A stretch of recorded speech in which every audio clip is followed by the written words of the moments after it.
Welcome, Leadership Development Day. I am Dr. Mitch Harlan. As we talked about, I am the host of Truth Talks podcast. Here's the deal. I have 45 minutes of speech to knock down to 20 minutes. I'm going to talk fast, buckle up. I may skip and move things because sometimes I get animated when there's a story and I can't contain myself, but that's just the way this goes.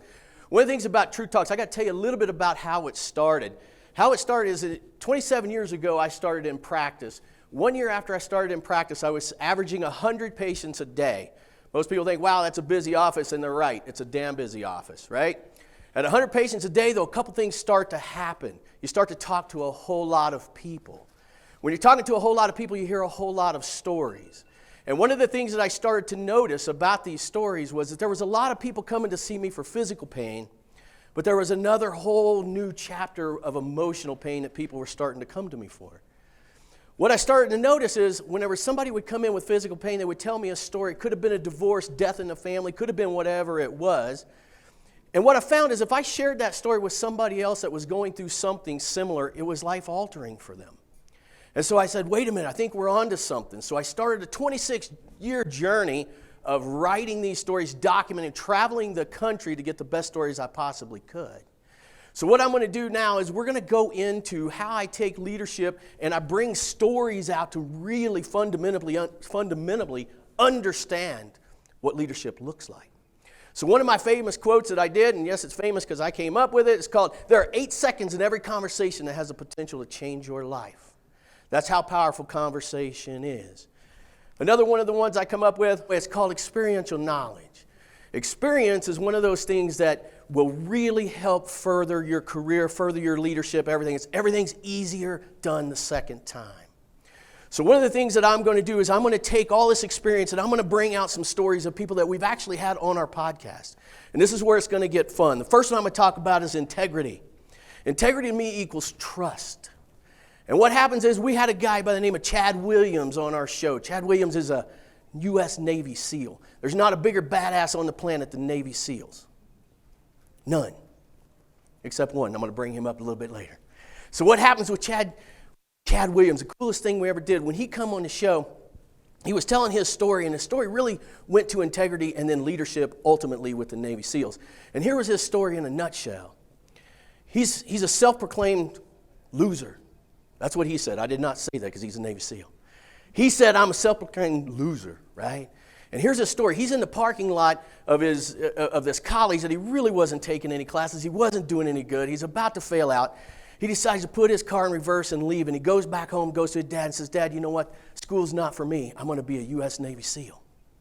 Chad says, Chad, this is not something you can just quit. You quit everything in your life. There's no way you can go be a SEAL. You can't just quit that. He said, Dad, no, I want to. So his dad thought, all right, I'll teach him a lesson. And he went and got online, and he contacted this guy by the name of Scott Halverson. Scott Halverson is probably one of the world's most foreknown Navy SEALs. This guy, when you hear Navy SEAL, his name comes up. And one of the cool things about that is his dad contacts him and said, hey, Scott, will you come and kick the shit out of my son? He needs to learn. He said, otherwise he's going to go into this thing and he's going to fail. He's going to fail time and time again. Somehow or another, he agreed to it. So the guy comes and picks up Chad and he takes him out and they're doing this training program and sure enough, Scott kicks the shit out of him. So his dad's sitting by the door. Here comes in Chad and he opens the door before he can even knock at it and he says, so how'd your day go? He said, Dad, I never wanted more than to be a Navy SEAL now. So he types him up and he says, you were supposed to kick the shit out of him. What'd you do? He said, you know what? I think he's got it in him. Lo and behold, he ends up getting his trident, right? And there's a whole part of that story too. And with the trident is, he got it on his chest, and when he did, he's like, wait a minute, you know what? Is this the end of it? This is the end. I worked my whole life to get this, and now what's next, right? So there was kind of this meaning. But as we backstep a little bit to his story as well, what ended up happening is Chad he was a party guy. Used to get in fights, and it was kind of a problem, right? And so he'd end up hiding this keg in his dad's garage, and finally his dad said, Chad, we can't do this any longer, man. You got to go back to the SEALs. You got to do what you do. We just can't have this any longer. So what's he do? He comes back to grab that keg, right? And his parents were pretty religious, and they were going to go this evangelistic thing. And as he raises up the garage door, his dad's in there. He wasn't expecting him, and he says, hey, Dad, I was thinking about going that Jesus thing with you.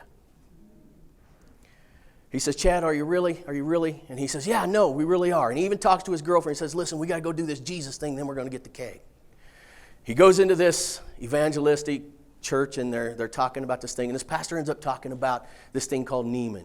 Neiman was this warrior. He had this massive warrior personality with his incredible armor on him. And underneath it, he had leprosy. And for whatever reason, that story hit Chad a ton of bricks. In the Christian world, they call it getting saved, and that's what he feels he was getting saved.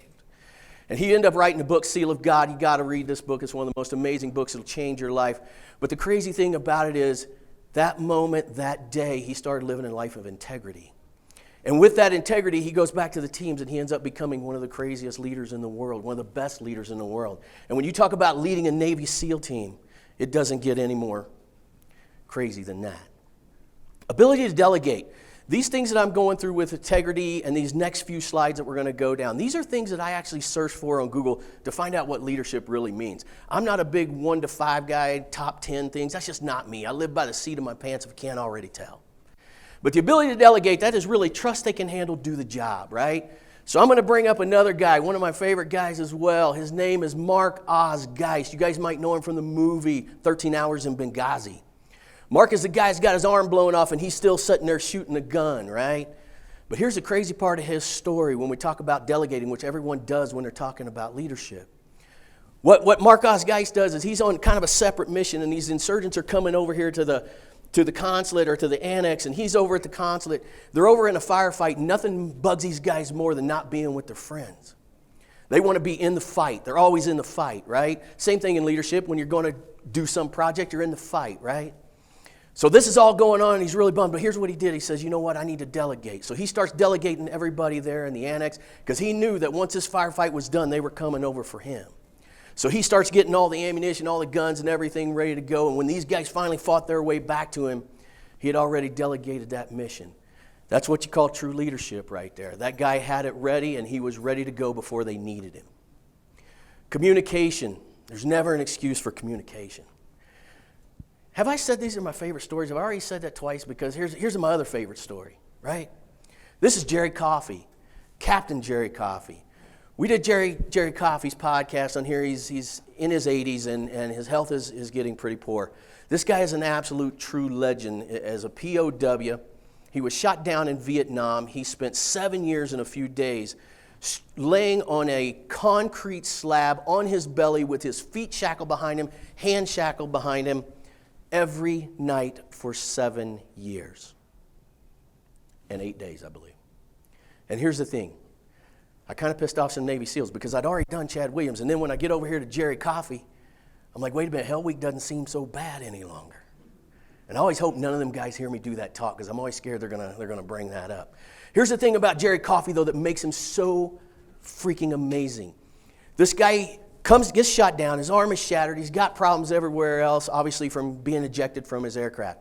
They march him 12 miles to the Hilton, Hanoi, better known as the Hanoi Hilton, quite famous place.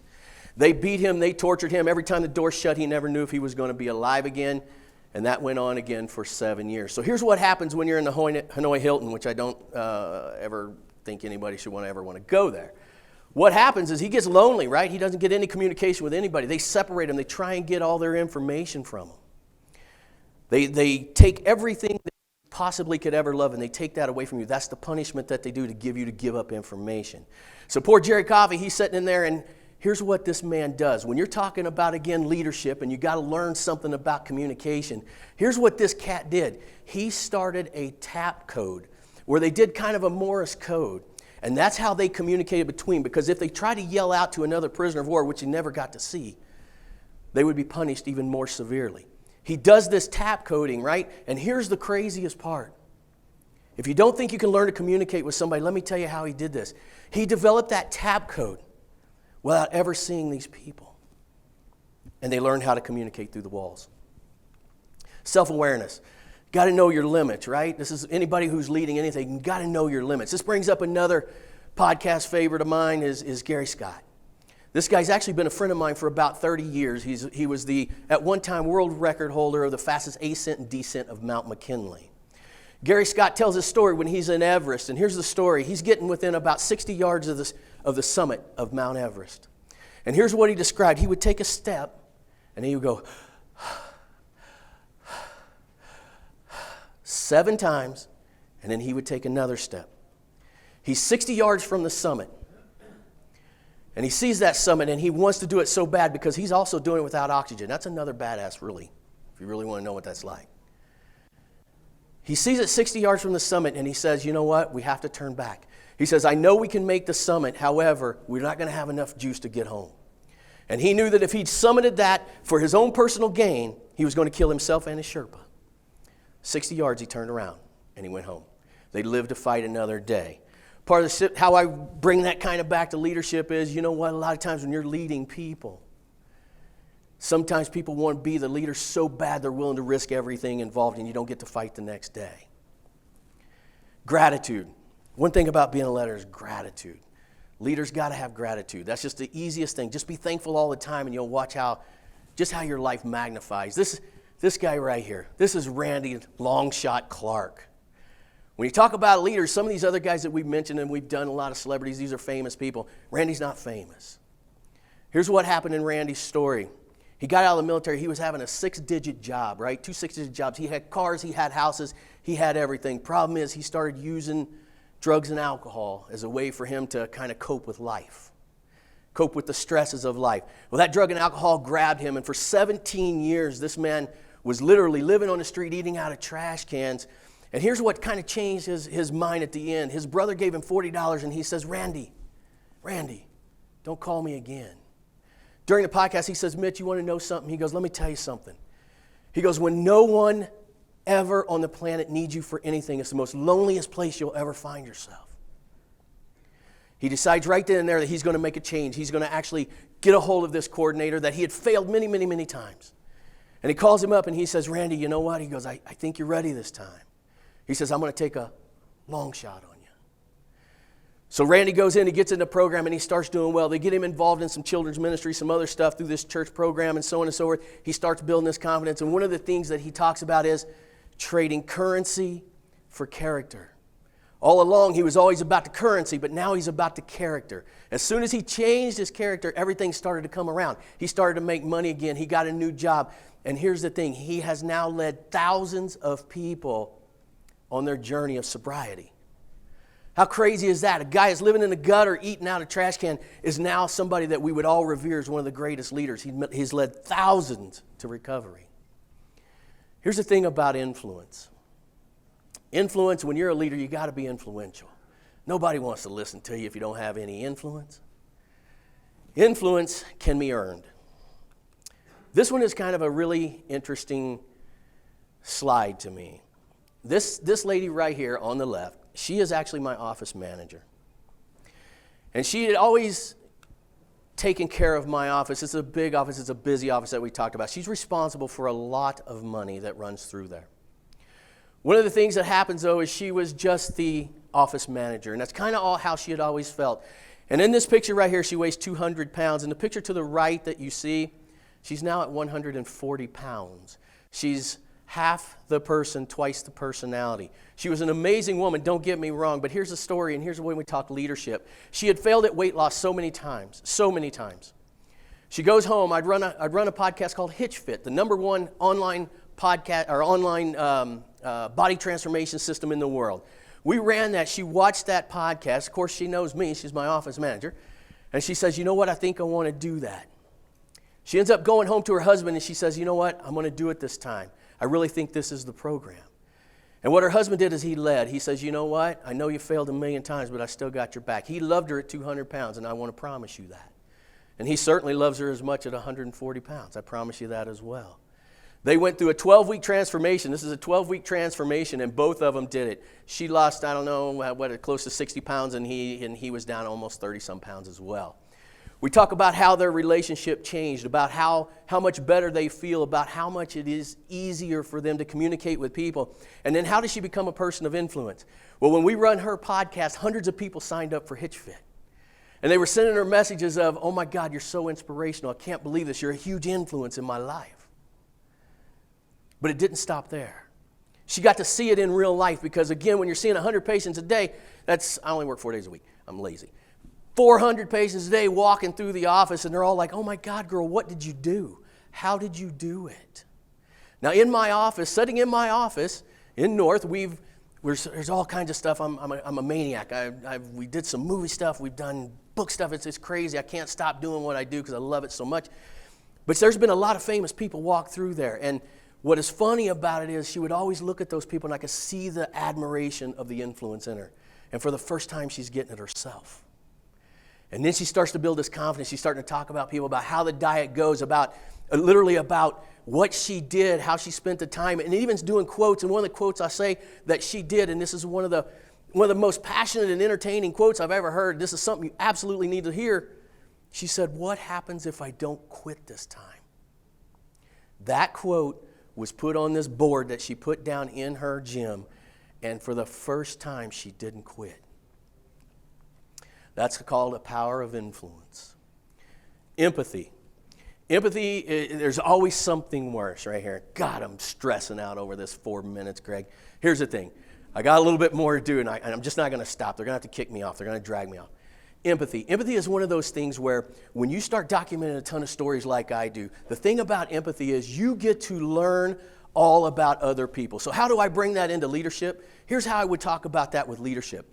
With leadership, I would say, hey, listen, if you've got a project to do, and let's say you're involved with 50, 60 people, right? Here's what I promise you. If you're that leader that goes straight to the top and you say, everybody get on here, you're not taking the time, you're taking too many coffee breaks, you're doing whatever, give a damn who you are, man, it's not going to work. But here's what I tell you. If you go to every single team member that you have and you say, tell me what's going on in your life, or if they're underperforming or whatever, you're going to find out that somebody, husband had an affair, wife had an affair. You're going to find out there was a death in the family, a job loss in one. You're going to find out all this information, and if you connect with them, they'll work their asses off forever, and you will absolutely get there as quick as possible. Oh, man, I'm killing it. I think I'm going to actually get it done. This is the last story.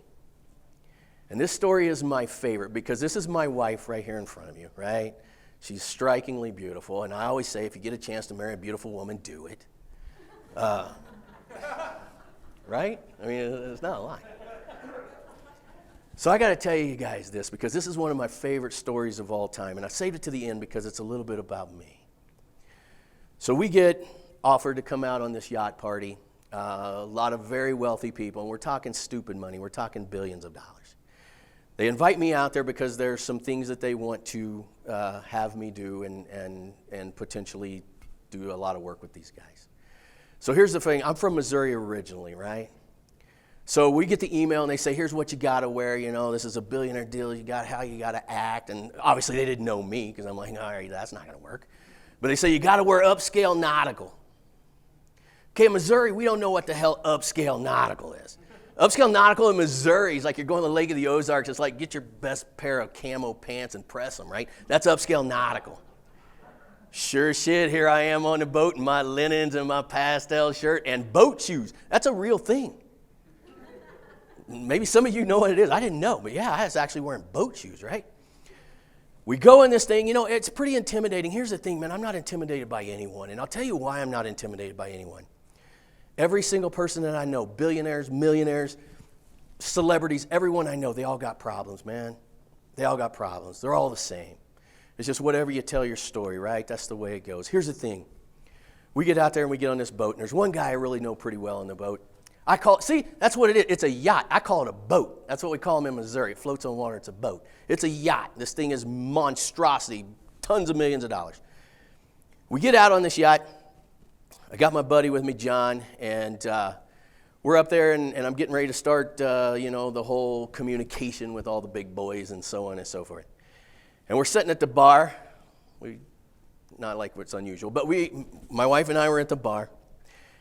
And this is one of my favorite stories. Here comes this lady, and I will tell you, I won't say a name, but she was dating one of the really, really, really super wealthy billionaire guys. She comes over, and she's in Louis Vuitton dress. She had Louis Vuitton shoes on, and she was dripping in diamonds. As a matter of fact, I was thinking, man, I kind of hope this boat sinks, because if it does, I'm diving down there getting all this stuff. It had to be worth some serious cash, like serious cash. She walks up to my wife, and she says, I have to know who you're wearing. And I look at John, and I get this smile on my face, and I'm like, oh, shit, hold on, buddy. You have no idea what's coming. Here's my wife without breaking a stride. She says, these are Gianni Beanie shoes. I got them at Macy's for $60. This dress-looking sweater thing that I got here on, she goes, got it at Forever 21, $12. True story. She's sitting here right today. You can ask her. This gal starts laughing, and she goes, no, really? And I go, no, really? So I turn to John, and I say, John, it ain't over yet. Hang on. I said, code word, minivan. She starts to talking to her a little bit, and she says, well, what do you do? And she says, I'm a stay-at-home mom. She goes, you know what? I drive a minivan. I just start smiling. I knew it was coming. She says, I take my kid to cheer. I take my kid to football. I take my kid to band. She goes, I love running all over, and that's my purpose in life, and that's what I love to do. And this lady was stunned. There was this instant stunning in there. She's probably more refined than me, but two of the most unrefined people on the boat, we all of a sudden become the most interesting person on the boat. And this lady doesn't know what to do. And here's the thing. She'd had a child from a previous relationship. She's dating this billionaire guy. There's this whole incredible lifestyle that these people live that most of us will probably never get to experience. And she was stunned. And all of a sudden, she comes back a little while later. She talks to me and she says, you want to know what you guys taught me? She goes, I'm living this jet-set life, and I'm separating myself from my children. In 8 seconds, we changed her life. That's what I'm talking about when it comes down to conversation. I wanted to show you guys this just so you believe me, there is the minivan. And by the way, it's like the 5th minivan in 6 years, 7 years, whatever it is. I still cannot get her out of it. I have 1 minute, 24 seconds. I'll just throw this in while we're at it. We're driving, we're doing a road trip. My wife has to take a road trip. I hate road trips. But we had to take it. She makes us take it with the kids. We're driving to Vegas. A bucket flies out of this truck, right? Crushes into the front of our car. Her car. I don't know if it was that one, because we've had 3 or 4 that looked exactly the same. Crushes in the front end of this car, right? And I'm like, yes, we're out of here. Our kids are grown. What are we doing, Mom? Let's go. I take her over to the Mercedes dealership, and I tell this guy, I want the fanciest, nicest looking SUV. And I go, and that's not pretentious. I said, if this thing isn't bad news, I'm going to get another minivan. You don't understand. You got to sell it. He opens up the back hatch of this thing, and it's beautiful. Leather smells incredible. Everything's digital touch, whatever. He opens up the back hatch, and I see this space like this for groceries. And I'm more screwed. Mindy says, let me think about it. And I know what made me think about it means I'm going to the Toyota dealership. She said, let me think about it. We walk out in the parking lot. She says, go to the Toyota dealership. 24 hours later, we have another minivan. I tell you what, I want to tell you guys, I appreciate so much. It was such an honor to come here and speak in front of you guys. I absolutely love sharing stories. It's my passion. Please, if you get a chance, look up Truth Talks. We're going to be bringing an incredible lineup for you later on. I am just absolutely humbled. Thank you so much for allowing me to do this.